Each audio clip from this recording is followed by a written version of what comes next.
தேவ சமூகத்தில் ஜெபித்த போது இந்த நாட்களில் உங்களோடு கூட பேசும்படி ஆவியானவரால் நடத்தப்பட்ட ஒரு வேத பகுதியை நாம் வாசிக்க கேட்கலாம். உபாகமம் 30வது அதிகாரம் 5வது வசனம். உபாகமம் 30வது அதிகாரம் 5வது வசனம். உன் பிதாக்கள் சுதந்தரித்திருந்த தேசத்தை நீ சுதந்தரிக்கும்படிக்கு உன் தேவனாகிய கர்த்தர், வாசிங்க, அதில் உன்னை சேர்த்து உனக்கு நன்மை செய்து உன் பிதாக்களை பார்க்கிலும் உன்னை பெருக பண்ணுவார். வேத புஸ்தகம் வைத்திருக்கிற எல்லாரும் இந்த வசனங்களை எடுத்துக்கொள்ளலாம். சேர்ந்து நாம் வாசிப்போம். உன் பிதாக்கள் சுதந்தரித்திருந்த தேசத்தை நீ சுதந்தரிக்கும்படிக்கு உன் தேவனாகிய கர்த்தர் அதில் உன்னை சேர்த்து உனக்கு நன்மை செய்து உன் பிதாக்களை பார்க்கிலும் உன்னை பெருக பண்ணுவார்.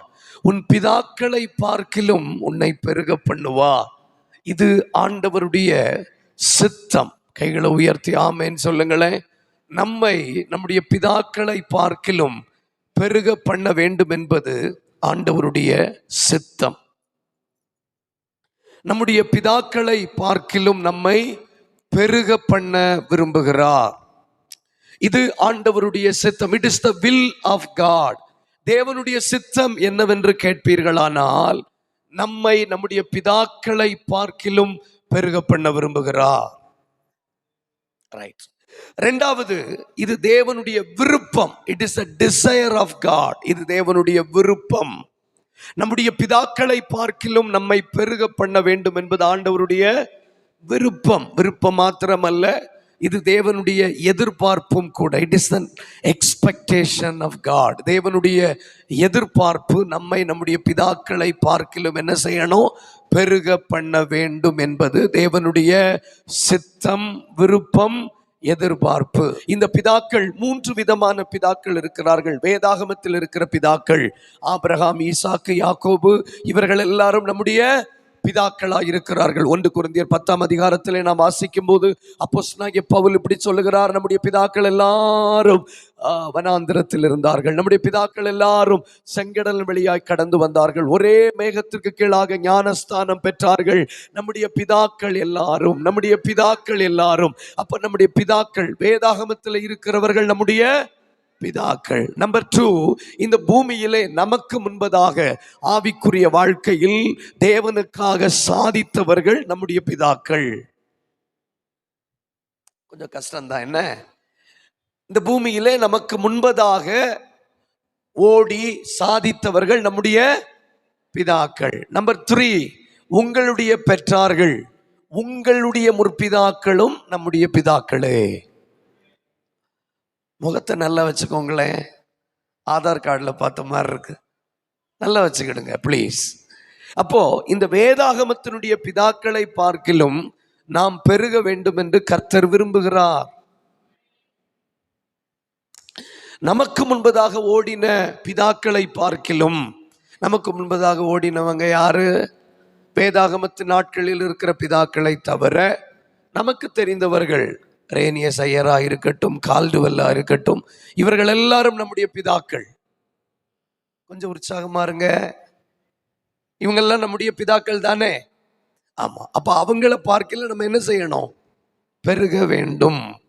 3, உங்க பிதாக்கள், உங்க அப்பா அம்மா யாரு? நமக்கு பிதாக்கள். இதைத்தான் கொலைசியர்ல பவுல் எழுதும்போது சொல்லுகிறார். பல நிருபங்களை சொல்ல, பிள்ளைகளே உங்கள் பிதாக்களை கோபமூட்டாதிருப்பீர்களாக. பிள்ளைகளே உங்கள் பிதாக்களுக்கு கீழ்ப்படிந்திருங்கள். அப்ப நம்முடைய பிதாக்கள் நம்முடைய பிதாக்களை பார்க்கிலும் பெருக பண்ண விரும்புகிறார். வேதாகமத்தில் இருக்கிற பிதாக்களா இருக்கட்டும், நமக்கு முன்பதாக ஓடின பிதாக்களா இருக்கட்டும், அல்லது நம்முடைய பிதாக்களா இருக்கட்டும், இது ஒரு அளவுகோல். இவர்களை பார்க்கிலும் நாம் பெருக வேண்டும் என்பது தேவனுடைய சித்தம், தேவனுடைய விருப்பம், தேவனுடைய எதிர்பார்ப்பு. நீங்கள் வேண்டுமானால் பெருகலாம் என்று ஆண்டவர் சொல்லவில்லை. நீங்கள் பெருகத்தான் போகிறீர்கள் என்று ஆண்டவர் சொல்லி இருக்கிறார். சந்தோஷமா இருக்கிறவங்க மட்டும் கைகளை தட்டுங்களேன். ஹல்லேலூயா. ரைட். இப்போ இந்த இந்த பிதாக்கள் தேவனை பார்க்கிலும் நம்மை பெருக பண்ண விரும்புகிறார். இந்த பிதாக்களை பார்க்கிலும் நம்மை பெருக பண்ண விரும்புகிறார். இது ஒரு வாக்குத்தத்தமாக நாம் பார்க்கலாம். ஆனால் கவனிங்கள், இது எந்த ஒரு வாக்குத்தத்தமும் ஜெபமாக மாற்றப்பட்டால் ஒழிய அது நம்முடைய வாழ்க்கையிலே சொந்தமாய் மாற முடியாது. எந்த ஒரு வாக்குத்தத்தம், இவைகள் ஒரு வாக்குத்தத்தமாக நமக்கு சொல்லப்பட்டிருக்குமானால் இவைகளை நாம் முதலாவது ஒரு ஜெபமாக மாற்ற வேண்டிய கட்டாயத்திற்குள் இருக்கிறோம். இதை எப்படி ஜெபமாக மாற்ற முடியும்? ஆண்டவரே, எங்களை எங்கள் பிதாக்களை பார்க்கிலும் பெருக பண்ண வேண்டும் என்று நாம் ஜெபிக்கணும். கைகளை உயர்த்தி ஒரு ஆமென் சொல்லுங்களேன். ஆமா, நீங்க இப்படித்தான் எனக்கு தெரிஞ்சிட்டு, இனி நான் அதுக்கு தக்கன நான் என்ன கரெக்ட் பண்ணிக்கிறேன். ரைட். அப்போ நம்முடைய பிதாக்களை பார்க்கிலும் நாம் பெருக பண்ண வேண்டும் என்பது நம்முடைய ஜெபமாய் மாற்றப்பட வேண்டும். எந்த ஒரு வாக்குத்தத்தமும் ஜெபமாய் மாற்றப்படாத வரையிலும் அது உங்களுக்கு சொந்தமாய் மாறுவது இல்லை. எந்த ஒரு வாக்குத்தத்தமும் என்னமா மாற்றப்படணும்? கொஞ்சம் வாயை திறந்து சொல்லுங்க. ஜெபமாய் மாற்றப்படணும். It should be converted as a prayer. இரண்டாவது, இந்த வாக்குத்தத்தங்களை ஒரு கேள்வியாக நீங்கள் எழுப்ப வேண்டும். நம்முடைய பிதாக்களை பார்க்கிலும் நான் பெருகி இருக்கிறேனா என்கிற ஒரு கேள்வி உங்களுக்குள்ளாக எழும்பப்பட வேண்டும். எந்த ஒரு விசுவாசிக்குள்ளும் ஒரு கேள்வி எழும்பாத பட்சத்தில் ஒரு பதில்களும் கிடைப்பது இல்லை. நியாயாதிபதிகள் 1ஆம் அதிகாரம் 1ஆம் வசனம் இப்படி சொல்லுகிறது. யோசுவா மரித்த பின்பு இஸ்ரவேல் புத்திரர் தேவனிடத்திலே வந்து ஒரு கேள்வி கேட்கிறார்கள். ஆண்டவரே, அடுத்து யார்? நாடில கை வைக்காதீங்கம்மா, நிமிர்ந்துருங்க, நல்லா இருங்க. அடுத்து தேவனே யார் என்று ஒரு கேள்வி எழுப்பின போது ஆண்டவர் உடனடியாக பதில் சொன்னார். யூதா எழுந்து புறப்பட கடவன், தேசத்தை அவன் கையில் ஒப்பு கொடுப்பேன். இரண்டல்ல பாறையில் CSI சபையிலே கூடி வந்திருக்கிற தேவஜனம் எந்த ஒரு விஷயத்திலும் ஒரு கேள்வி எழுப்ப வேண்டும். இவர் கொஸ்டின்ஸ், நல்ல கேள்விகள் நல்ல பதில்களை நமக்கு கொண்டு வர முடியும். கைகளை உயர்த்தி ஆண்டவருக்கு ஸ்தோத்திரம் பண்ணுங்களேன். A good question can frame a good answer. ஒரு நல்ல கேள்வி உங்களிலிருந்து எழும்புமானால் ஒரு நல்ல பதில்களை தேவன் தருவதற்கு ஆயத்தம். கைகளை உயர்த்தி நல்ல உற்சாகமாத்தான் இருங்களேன், ஸ்தோத்திரம் பண்ணுங்களேன். ஆமென். கட்டைகள் இருந்தது, நெருப்பு இருந்தது, விறகு இருந்தது. ஆபிரகாமிடத்தில் ஈசாக்கு ஒரு கேள்வியை கேட்டார்.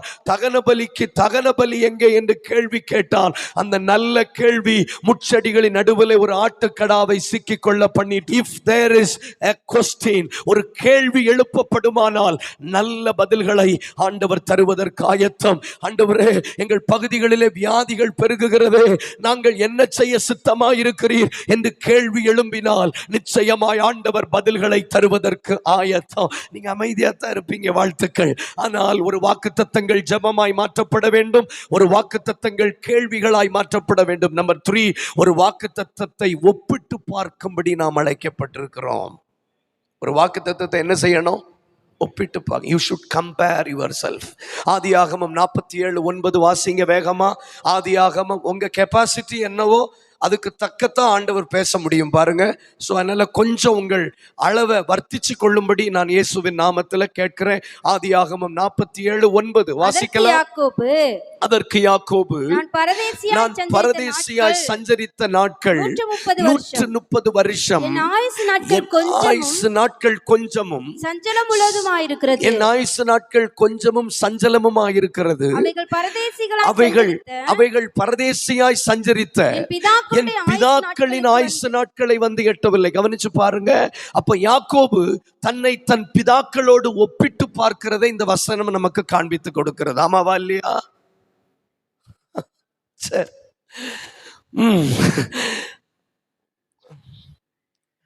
பிதாக்களோடு தன்னை என்ன செய்யறாரு? ஒப்பிட்டு பார்க்கிறார். உங்ககிட்ட நான் கடனா கேட்டேன், இப்படி முறைச்சு பார்க்குறீங்க. ரைட்.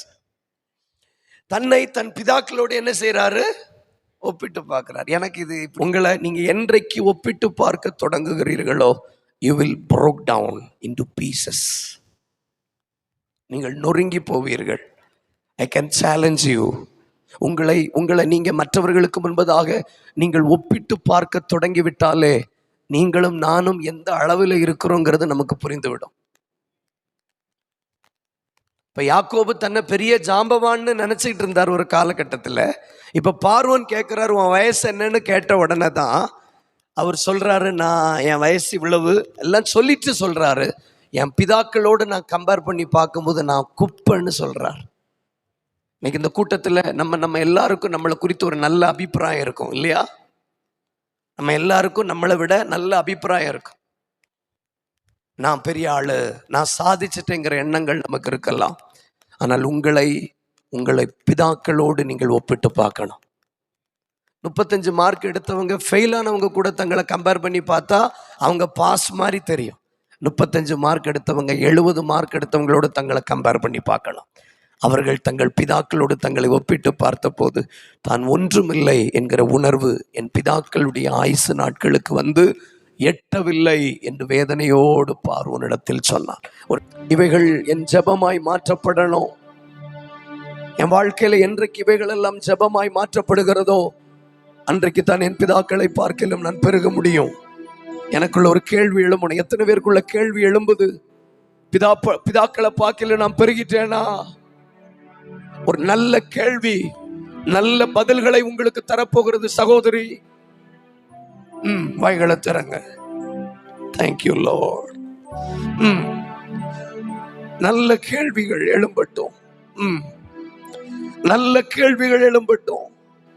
இந்த நாட்கள்ல விசேஷமான ஒரு வார்த்தை ஆண்டவர் நமக்கு தருகிறார். என் பிதாக்களை பார்க்கலும் நான் பெருகுவது எனக்கு ஒரு வாக்குத்தத்தம்.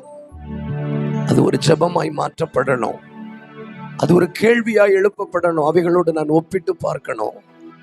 இல்லாத பட்சத்துல எந்த மாற்றமும் நமக்கு நடக்காது.